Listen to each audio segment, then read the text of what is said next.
मम प्रियाः देशवासिनः नमस्कारः। मन की बात इति मनोगतस्य आरम्भे अद्य अहं भवद्भिः सर्वैः साकं प्रसन्नताप्रदं वृत्तमेकं संविभाजयितुं वाञ्छामि। प्रत्येकमपि भारतीयः एतद् ज्ञात्वा गर्वम् अनुभविष्यति यद् देव्याः अन्नपूर्णायाः अतितरां प्राचीना एका प्रतिमा कनाडादेशात् भारतं प्रत्यानीयते। एषा प्रतिमा प्रायेण 100 वर्षेभ्यः प्राक् ऊनविंश शताब्दे कदाचित् वाराणस्याः एकस्मात् मन्दिरात् चोरयित्वा देशात् बहिः प्रेषिता आसीत्। अहं कनाडा सर्वकारस्य तथा च पुण्यकार्यमिदं सम्भावयितुं कृतप्रयत्नानां सर्वेषां कृते अस्यै च सहृदयतायै कार्तज्ञं प्रकटयामि। मातुः अन्नपूर्णायाः विश्वनाथ नगर्या काश्या साकम् अतिविशिष्टः सम्बन्धः अस्ति। अधुना तस्याः प्रतिमायाः प्रत्यागमनं हि अस्माकं सर्वेषां कृते सुतरां सुखदं वृत्तम्।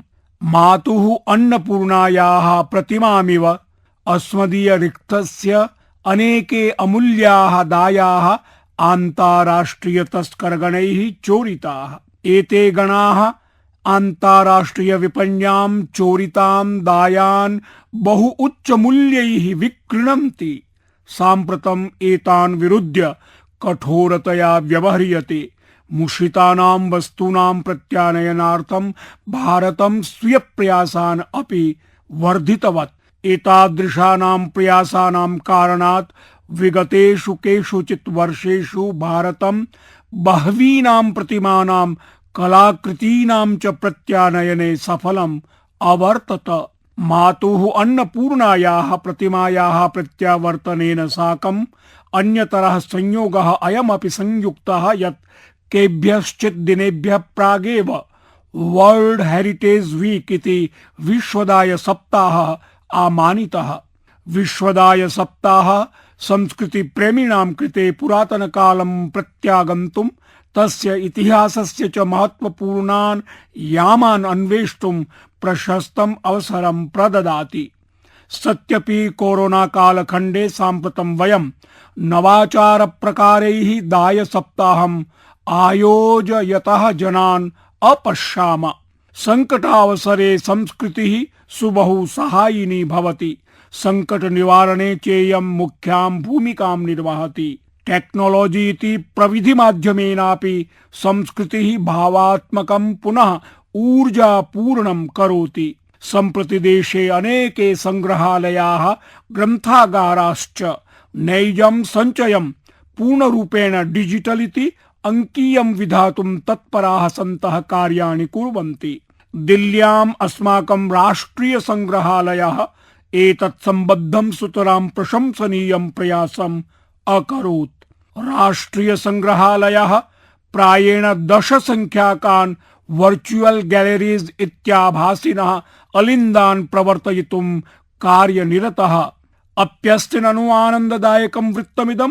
साम्प्रतं भवन्तः गृहे एव स्थित्वा दिल्ल्याः राष्ट्रिय संग्रहालयीयान् अलिन्दान् भ्रमितुं शक्ष्यन्ति। यत्र एकतः सांस्कृतिक रिक्थानि प्रविधि माध्यमेन अधिकतमेभ्यः जनेभ्यः प्रापयितुं मुख्यतया संलक्ष्यते तत्रैव एतेषां रिक्थानां संरक्षणस्य कृते प्रविधेः उपयोगः अपि महत्वपूर्णोऽस्ति। नातिचिरम् एकस्याः रोचिकायाः योजनायाः विषये पठन् आसम्। नॉर्वे देशस्य उत्तरस्यां दिशि स्वाल्बार्ड नामकः द्वीपः अस्ति। अस्मिन् द्वीपे आर्कटिक वर्ल्ड आर्काइव इति उत्तर ध्रुवीय विश्वाभिलेखागार नाम्नी योजना विरचिता अस्ति। अस्मिन् अभिलेखागारे बहुमूल्यात्मिका रिक्ताधार सामग्री एवं प्रकारेण संरक्षिता अस्ति या नाम काभिश्चिदपि प्राकृतिकापदाभिः वा मानवनिर्मितापदाभिः नैव प्रभवेत्। प्रत्यग्रमेव इयमपि सूचना अधिगता यत् अजन्ता गुहानां रिक्थमपि डिजिटाइज्ड इत्यङ्कीयं विधाय अस्यां योजनायां संयोज्यते। अत्र अजन्ता गुहानां पूर्णमपि परिदृश्यम् अवलोकयितुं शक्यते। अस्मिन् अंकीकृतैः पूर्वावस्था प्रापितैः च चित्रैः सहैव एतत् सम्बद्धानि अभिलेखपत्राणि उद्धरणचिह्नानि चापि समावेक्ष्यन्ते। सखायः, महामारी एषा एकतः अस्मदीयां कार्यशैलीं परिवर्तितवती, तर्हि अपरतः प्रकृतिं नूतनरीत्या अनुभवितुमपि अवसरं प्रादात्। प्रकृतिम् अवलोकयितुं प्रवर्तमाना अस्माकीना दृष्टिरपि परिवर्तिता अस्ति। सम्प्रति वयं शीतर्तौ पदमादध्मः। वयं प्रकृतेः पृथक् पृथक् वर्णान् द्रष्टुं शक्षामः। विगतेभ्यः कतिपयेभ्यः दिनेभ्यः अन्तर्जालं चेरी ब्लॉसम्स इत्यस्य सुबहु संचारितैः चित्रैः संभरितं विद्यते। भवन्तः विचारयन्तः स्युः, यदाहं चेरी ब्लॉसम्स इत्यस्य वृत्तं कथयन्नस्मि तदा जापानस्य प्रसिद्धस्य अस्य अभिज्ञानं वदन्नस्मीति। परं च एवं नास्ति। एतानि जापान देशीयानि चित्राणि नैव सन्ति। इमानि तु अस्मदीयस्य मेघालयीय शिलोंगस्य चित्राणि वर्तन्ते। मेघालयस्य सौन्दर्यं चेरी ब्लॉसम्स इत्येतैः नितरां विवर्धितम्।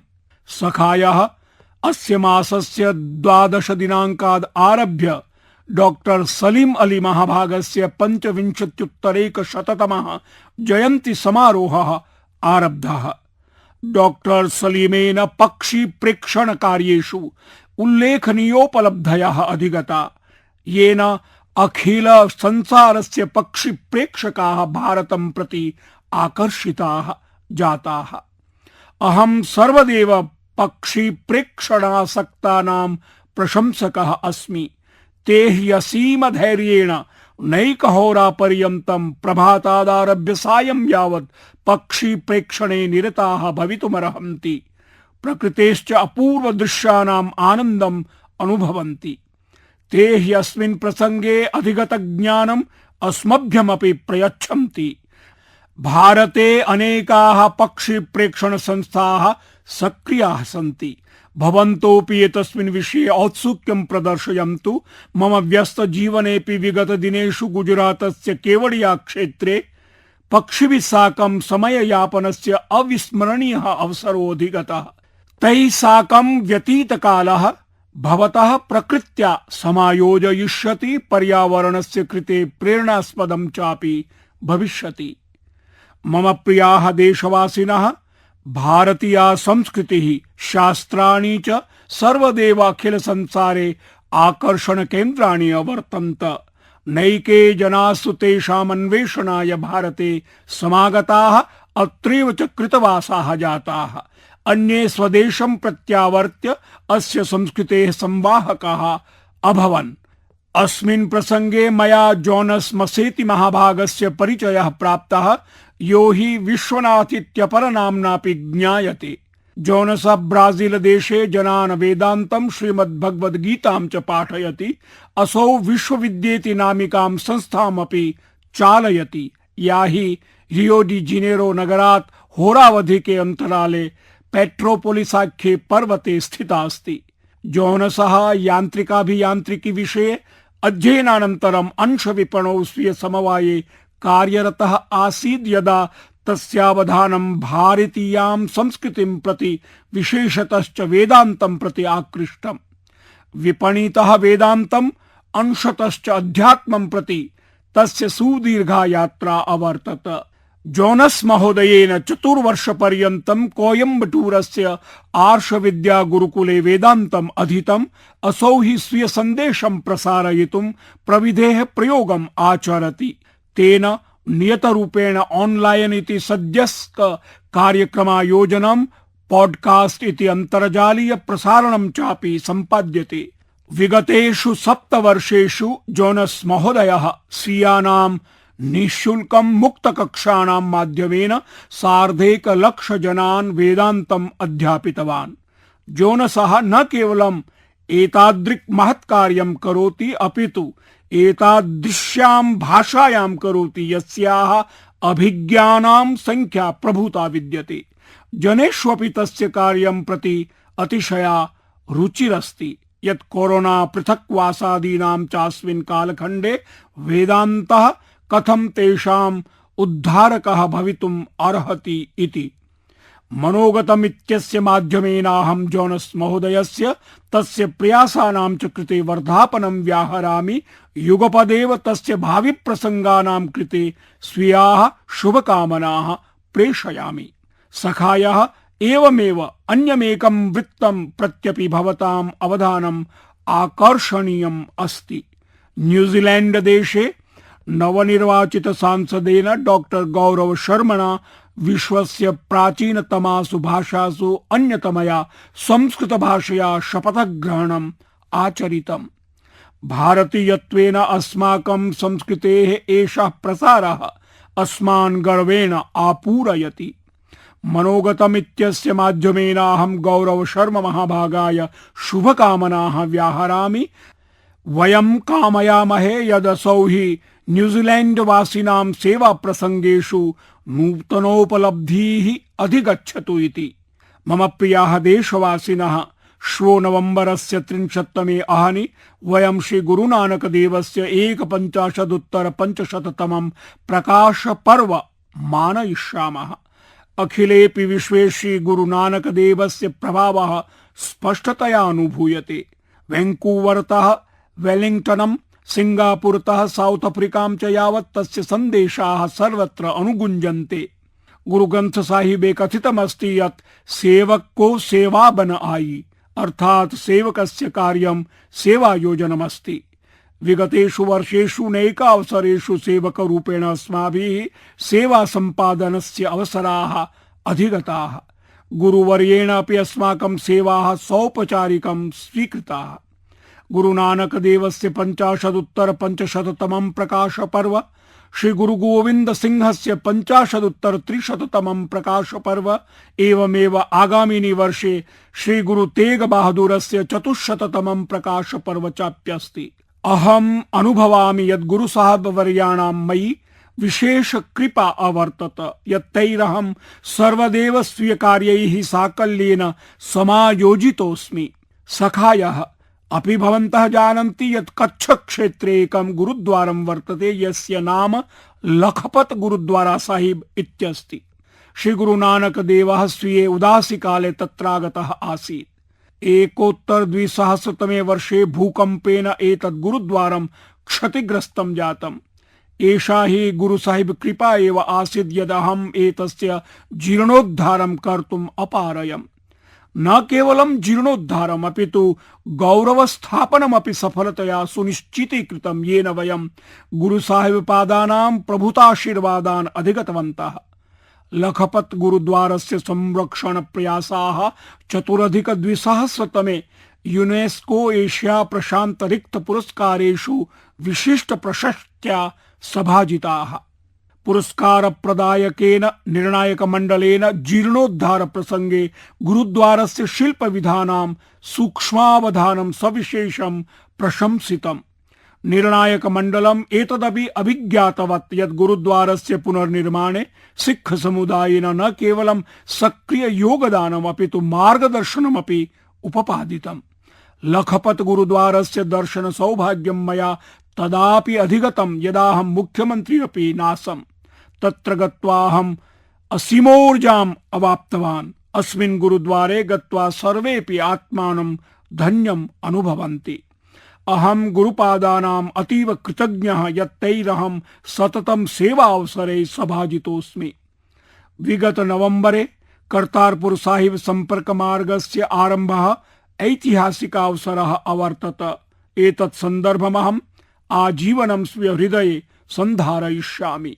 इदम् अस्माकं सर्वेषां सौभाग्यं यदस्माभिः दरबार साहिबस्य सेवावसरः पुनः अधिगतः। विदेशवासी सिख भ्रातृभगिनीनां कृते सम्प्रति दरबार साहिब सेवा राशि प्रेषणं सरलतरं सञ्जातमस्ति। एतत्पदेन अखिल विश्वस्य सिख संगतं दरबार साहिबस्य निकटतरं समागतम्। सखायः, अयं गुरुनानक देवः एव आसीत् येन लंगर अर्थात् सहभोज परंपरा आरब्धा आसीत्। अधुना अस्माभिः दृष्टं यद् अखिल संसारे सिख समुदायेन कोरोना काले जनेभ्यः भोजनाबंटनस्य स्वीय परंपरा संधारिता। मानवतायाः एषा सेवा अस्मत्कृते सततं प्रेरणास्पदम् अस्ति। अहं कामये यद्वयं सर्वेपि सेवकरूपेण स्वीयकार्येषु निरताः भवेम। गुरु साहिब वर्याः मदीयाः देशवासिनां च सेवाः स्वीकुर्वन्तु। पुनरेकवारं मम पक्षतः गुरुनानक जयन्त्यवसरे भूयस्यः शुभकामनाः। मम प्रियाः देशवासिनः, विगत दिनेषु मया देशस्य अनेकेषां विश्वविद्यालय छात्रैः साकं संवादेन तेषां शिक्षायात्रायाः महत्वाधायि प्रसंगेषु सहभागस्य अवसरः अधिगतः। प्रविधि माध्यमेन मया IIT Guwahati, IIT Delhi, Deendayal petroleum विश्वविद्यालय गांधीनगरम, JNU दिल्ली, मैसूरु विश्वविद्यालय, लखनऊ विश्वविद्यालयानां विद्यार्थिभिः सम्भाषितम्। देशस्य युवजनैः साकं संवादः अतीव तृप्तिकरः, ऊर्जाप्रदायकश्चावसरः भवति। विश्वविद्यालय परिसराः तु एकत्वेन लघुभारतरूपाः एव भवन्ति। एतेषु परिसरेषु भारतस्य वैविध्यं दृष्टिगोचरं भवति। अन्यतश्चात्र भारते महत्परिवर्तनानाम् उत्कण्ठापि परिलक्ष्यते। कोरोनातः पूर्वं यदा अहं कस्मिंश्चित् संस्थाने प्रत्यक्षतः अगच्छं तदा निकटवर्ति विद्यालयानां निर्धन विद्यार्थिनोऽपि साग्रहं तत्र आमन्त्रिताः। ते हि समारोहेषु मम विशेषातिथिरूपेण सहभागिनः भवन्ति स्म। कोऽपि अल्पवयस्कः बालः यदा भव्य समारोहे कञ्चिद् युवानं चिकित्सकाभियान्त्रिक वैज्ञानिकरूपेण वा उपाधिं पुरस्कारं वा स्वीकुर्वन्तं पश्यति तदा तस्मिन्नपि स्वप्नः समुद्भवति। आत्मविश्वासः च जागर्ति यदहमपि एतत् कर्तुं पारयामि। एतेनैव संकल्पाय उत्प्रेरणं भवति। सखायाः एतेन सहैव अहम् एतद् ज्ञातुमपि उत्सुकः भवामि यत् तस्य संस्थानस्य पूर्वविद्यार्थिनः के सन्ति। अपि तस्मिन् संस्थाने स्वीय पूर्वछात्रेभ्यः निरन्तरं सम्पर्कसन्धारणस्य व्यवस्था वर्तते। तत्संस्थानस्य पूर्वछात्रमण्डलं सक्रियम् अस्ति न वा इति। मम युवसखायाः भवन्तः यावत् कस्मिंश्चित् संस्थाने पठन्ति तावदेव तस्य विद्यार्थिनः भवन्ति, परं पूर्वछात्ररूपेण तेन साकं सम्बन्धः आजीवनं प्रवर्तते। विद्यालयात् अथवा महाविद्यालयात् निर्गमनानन्तरमपि तत्रत्यायाः शिक्षायाः प्रभावः संस्थानं प्रति च आकर्षणम् आजीवनं सम्प्रवर्तते। पूर्वछात्राः यदापि परस्परं सम्भाषन्ते तदा तेषां स्मृतौ पुस्तकेभ्यः अध्ययनेभ्यश्चाधिकतरः परिसरेषु व्यतीतः कालः, मित्रैः साकं सभाजिताश्च क्षणाः अविस्मरणीयाः भवन्ति। एतासु स्मृतिषु एव संस्थानस्य कृते किमपि समर्पणस्य भावः उद्भवति। यत्र भवतः व्यक्तित्वं विकसितं तस्य विकासार्थं यदि भवन्तः किमपि कर्तुमर्हन्ति ततः महत्तरः सुखानुभवः कः भवितुम् अर्हति। मया एतादृशानां कतिपय प्रयासानां विषये पठितमस्ति यत्र पूर्वछात्रैः स्वीय संस्थानेभ्यः अधिकाधिकं योगदानं कृतम्। अद्यत्वे पूर्वछात्राः एतस्मिन् विषये अतीव सक्रियाः सन्ति। IIT संस्थानां पूर्वछात्रैः स्वीय संस्थानेभ्यः सम्मेलन कक्ष, प्रबंधन केंद्र, शोध संवर्धन केंद्र रूपेण अमूल्योपहाराः समर्पिताः सन्ति। एते प्रयासाः तत्रत्यानां विद्यार्थिनाम् अध्ययनानुभवानां संवर्धनं कुर्वन्ति। IIT दिल्ली संस्थानेन एकः अनुदान कोशः स्थापितः, यो हि एकः उत्कृष्ट विचारः अस्ति। विश्वस्य विख्यातेषु विश्वविद्यालयेषु एतादृशानां कोशानां परंपरा दृश्यते येन विद्यार्थिनां साहाय्यं सम्पाद्यते। अहम् अनुभवामि यत् भारतस्य विश्वविद्यालयाः अपि अस्याः परंपरायाः अनुपालने समर्थाः सन्ति। यदा प्रतिदानस्य प्रसंगः भवति तदा किमपि उत्कृष्टं निकृष्टं वा न भवति। स्वल्पमपि साहाय्यं महत्त्वं धारयति। प्रत्येकमपि प्रयासः श्लाघनीयः भवति। पूर्वछात्राः प्रायः स्वीय संस्थानानां प्राविधिकोन्नयने, भवन निर्माणे, पुरस्कार छात्रवृत्तीनां स्थापने, कौशल विकासस्य पाठ्यक्रमाणां विकासे च महत्वाधायिनं सहयोगं निर्वहन्ति। कतिपयानां विद्यालयानां पूर्वछात्र संघटनैः सदस्यता कार्यक्रमाः आरब्धाः, येषु भिन्नसत्राणां विद्यार्थिनां मार्गदर्शनं सम्पाद्यते। एतेषु कार्यक्रमेषु शिक्षायाः प्रत्याशाम् आलक्ष्य चर्चा क्रियते। अनेकेषां विद्यालयानां विशेषतश्च आवासीय संस्थानानां पूर्वछात्र संघटनानि अतीव सुदृढानि सन्ति। तैः नियमेन क्रीडा महोत्सवानां समुदाय सेवायाश्च कार्यक्रमाणाम् आयोजनं क्रियते। अहं पूर्वछात्राणाम् आह्वानं कर्तुमिच्छामि यत् ते स्वीयाधीत संस्थानैः साकं दृढबद्धाः भवेयुः। ते चेत् विद्यालयाः भवेयुः, महाविद्यालयाः, विश्वविद्यालयाः वा। अहं संस्थानेभ्यः अपि आग्रहं करोमि यत् तानि अपि स्वीयपूर्वछात्रैः सम्पर्कसन्धारणस्य नूतनानाम् अपारम्परिकाणां च अप्युपायानाम् आश्रयम् अधिगच्छन्तु। पूर्वछात्राणां सक्रिय सहभागं सुनिश्चेतुं रचनात्मक पटलानां विकासः करणीयः। न केवलं प्रमुख महाविद्यालयानाम् अथवा विश्वविद्यालयानाम् अपितु ग्रामीण विद्यालयानाम् अपि सुदृढाः सक्रियाः च पूर्वछात्र संकुलाः स्थापनीयाः। मम प्रियाः देशवासिनः, डिसेम्बर मासस्य 5 दिने श्री अरविन्द वर्यस्य पुण्यतिथि भविष्यति। तेन लिखितं साहित्यं यावत् पठामः तावतीम् एव गहनतां प्राप्नुमः। मम युवसखायः अरविन्दवर्यं यावत् ज्ञास्यन्ति तावदेव आत्मानं ज्ञास्यन्ति, समृद्धिं प्राप्स्यन्ति च। जीवने यस्यां भावावस्थायां भवन्तः सन्ति, यान् संकल्पान् साधयितुं प्रयासरताः वर्तन्ते, तस्मिन् पथि भवन्तः औरबिन्दोवर्यस्य नवप्रेरणां द्रक्ष्यन्ति। तेन प्रदर्शितं नवमार्गं ज्ञास्यन्ति। यथा अद्य वयं लोकल के लिए वोकल इत्यभियानं स्वीकृत्य अग्रेसराः भवामः, अत्रापि खलु औरबिन्दवर्यस्य स्वदेशी दर्शनं मार्गं प्रशस्तीकरोति। बांग्ला भाषायां ते एका प्रभावपूर्णा कविता अस्ति। छुई शुतो पॉय मौंतो आशे तुंग होते, दियशोलाय काठी ताऊ आशे पोते, प्रदीप्ति जालिते खेते, श्रुते जेते किछुते लोकनाय शाधीन। अर्थात अस्माकं पार्श्वे शलाकाग्निपेटिका सदृशानि वस्तूनि अपि विदेश नौकया आयान्ति। भोक्तुं पातुं शेतुं अथ च अन्यत् किमपि कर्तुं लोकाः स्वतन्त्राः नैव सन्ति। तस्य कथनम् आसीत् स्वदेशी इत्यस्य अर्थः वर्तते यत् भारतीय कार्मिकैः निर्मितेभ्यः वरीयता प्रदानम्। एतदपि नास्ति यत् श्री औरबिन्दवर्येण विदेशतः किमपि पठितुं ज्ञातुं वा निषेधः कृतः। यतः यत् नवीनं योग्यं च लभते, येन अस्माकं देशे वरं भवेत्, तस्य वयं सहयोगं करवाम, प्रोत्साहनं च करवाम। एषा हि किल आत्मनिर्भर भारताभियानस्य वोकल फॉर लोकल इत्यस्य च मन्त्रस्य भावना अस्ति। विशिष्य स्वदेशी विषयम् अवलम्ब्य अरविन्दवर्येण यदुक्तं तत् प्रत्येकं देशवासिना पठनीयम्। सः शिक्षां केवलं पुस्तकज्ञानं यावत्, उपाधिम् अथवा वृत्तिं च यावत् नैव अङ्गीकरोति स्म। श्री औरबिन्दो कथयति स्म यदस्माकं राष्ट्रिया शिक्षा यूनां मृन्मस्तिष्क परिष्कारात्मिका प्रशिक्षणात्मिका च स्यात्, येन मस्तिष्कस्य वैज्ञानिकः विकासः भवेत्, हृत्सु भारतीय भावनाः अपि सन्तु।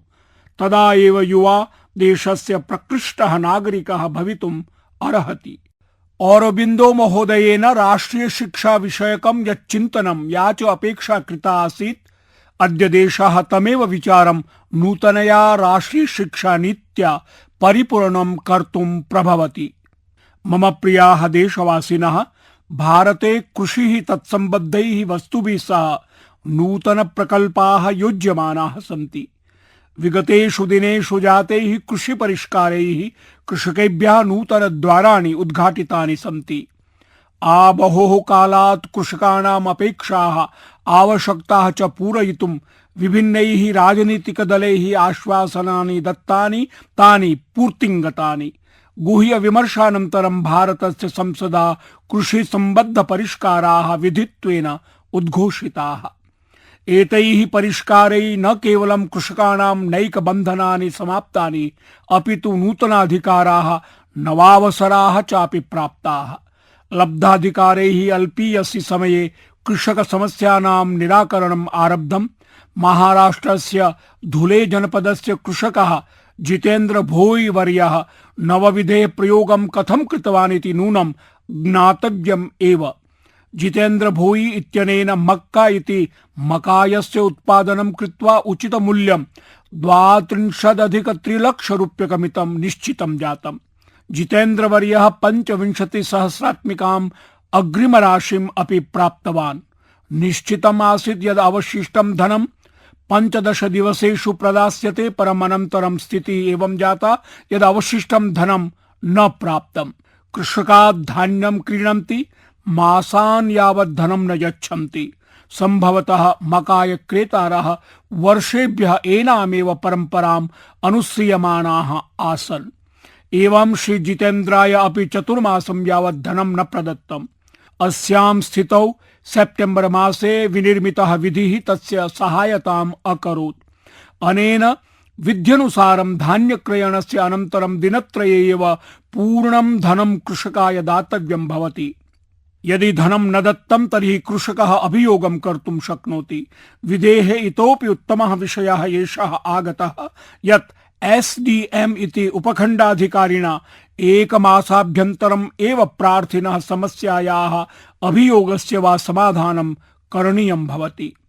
इदानीम् एतादृशाः विधयः सन्ति, शक्तयः च सन्ति अस्माकं कृषकाणां पार्श्वे, तर्हि समाधानं तु निश्चितमेव भविष्यति। अभियोगानन्तरं कतिपयेषु एव दिनेषु एषः पूर्णं धनं प्राप्तवान्। अर्थात विधेः सम्यक् ज्ञानं पूर्णसूचना च जितेन्द्र महोदयस्य शक्तिरूपेण संवृत्ता। क्षेत्रं किमपि स्यात्, भ्रमेभ्यः विपरीतं सम्यक् ज्ञानमेव मनुष्यस्य शक्तिः भवति। कृषकेषु एवमेव जागरूकता संवर्धनार्थं कार्यं कुर्वन् अस्ति राजस्थानस्य बारा जनपदस्य निवासी मोहम्मद अस्लम वर्यः। एषः एकस्य कृषकोत्पादक संघस्य मुख्य कार्यकार्यधिकारी अपि अस्ति। आम्, सम्यक् श्रुतम्। कृषकोत्पादक संघस्य सीईओ इति मुख्य कार्यकार्यधिकारी। आशासे यत् बृहत् समवायानां मुख्य कार्यकार्यधिकारिणः एतत् श्रुत्वा प्रसन्नाः भविष्यन्ति यत् दूरस्थेषु क्षेत्रेषु कृषक संघटनेषु अपि मुख्य कार्यकार्यधिकारिणः वर्तन्ते। तर्हि सखायः मोहम्मद अस्लम वर्येण स्वक्षेत्रस्य नैकेषां कृषकाणाम् एकः वाट्सएप समूहः विरचितः। अस्मिन् समूहे एषः समीपस्थानां मण्डी इति धान्य विक्रयण केन्द्राणां मूल्यादि सूचनां स्थापयति। स्वयं कृषकोत्पादक संघटनम् अपि कृषकेभ्यः धान्यं क्रीणाति। एतेन प्रयासेन कृषकाः निर्णय स्वीकरणे सहायतां प्राप्नुवन्ति। सखायः जागरूकता अस्ति तर्हि जीवन्तता वर्तते। स्वजागरूकतया सहस्रजनानां जीवनं प्रभावयिता एकः कृष्युद्यमी अस्ति श्री वीरेन्द्र यादवः। वीरेन्द्र यादवः पूर्वम् ऑस्ट्रेलिया देशे वसति स्म। वर्षद्वय पूर्वम् एव सः भारतम् आगतः। सम्प्रति हरियाणा राज्ये कैथल इति कपिस्थले निवसति। अन्यैः सदृशं क्षेत्रेषु पराली इति अवशिष्ट सस्य भागस्य समस्या अस्य पुरतः अपि आसीत्। एतस्याः समस्यायाः समाधानार्थं यद्यपि व्यापक कार्याणि प्रचलन्ति, परम् अद्य मनोगते अहं वीरेन्द्र महोदयस्य विशिष्टरूपेण उल्लेखं कुर्वन् अस्मि। यतो हि तस्य प्रयासाः भिन्नाः सन्ति, नवपथं प्रदर्शयन्ति च। पराली इति पदार्थस्य समाधानं कर्तुं वीरेन्द्र महोदयेन पुआल इत्यस्य स्ट्रॉ बेलर नामधेयं ग्रन्थि निर्मातृयन्त्रं क्रीतम्। एतदर्थं कृषि विभागात् आर्थिकी सहायता अपि प्राप्ता। अनेन यन्त्रेण पराली इत्यस्य गुच्छानां निर्माणम् आरब्धम्। गुच्छ निर्माणानन्तरं तेन पराली इति पदार्थ एग्रो एनर्जी प्लांट, पेपर मिल चेति उभाभ्यां प्रेषितः। भवन्तः इदं ज्ञात्वा आश्चर्यान्विताः भविष्यन्ति यत् वीरेन्द्र महोदयेन वर्षद्वये एव पराली द्वारा 1.5 कोटि मुद्रात्मकः व्यापारः कृतः। तत्रापि प्रायः 50 लाख रूप्यकाणां लाभः अर्जितः। एतस्य लाभः कृषकेभ्यः अपि अभवत्, येषां क्षेत्रेभ्यः वीरेन्द्र महोदयः परालिपदार्थं स्वीकरोति। वयम् अवकरात् कञ्चनमिति विषयं तु श्रुतवन्तः स्याम, परं परालिं विक्रीय धनस्य पुण्यस्य च अर्जनस्य उत्कृष्टम् उदाहरणम् इदमेव।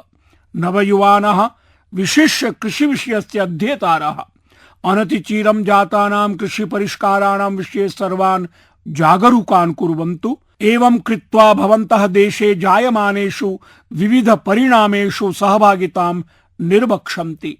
मम प्रियाः देशवासिनः, मनोगते वयं भिन्न भिन्न विषयेषु संवादं कुर्मः, परम् एतादृशी अपि एका वार्ता वर्षपूर्वं जाता यां वयं प्रसन्नतया स्मर्तुं नैव इच्छामः। प्रायः एकवर्षपूर्वं विश्वस्मिन् विश्वे प्रथमवारं कोरोना संक्रमण विषये ज्ञानम् अभवत्। तदारभ्य नैके आरोहावरोहा दृष्टिङ्गताः।